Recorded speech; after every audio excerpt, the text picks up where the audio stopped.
De vegades ens adonem que passen les estacions de l'any pels canvis de l'oratge, però cada estació té unes altres característiques. Pensem i fixem, veurem que són molt interessants. Ara en coneixerem unes quantes en forma de poema.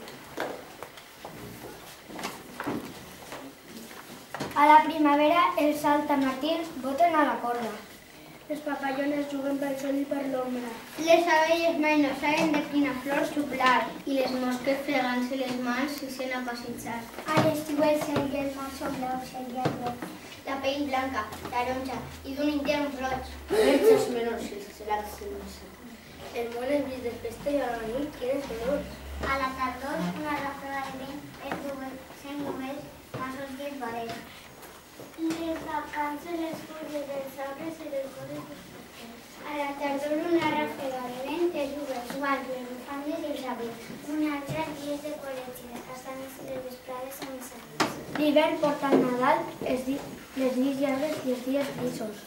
Fa tant de fred que als grups només es banyen els peixos. Fins a la primavera els arbres diuen despullar. No sé com no es constipen dormint tan destapat.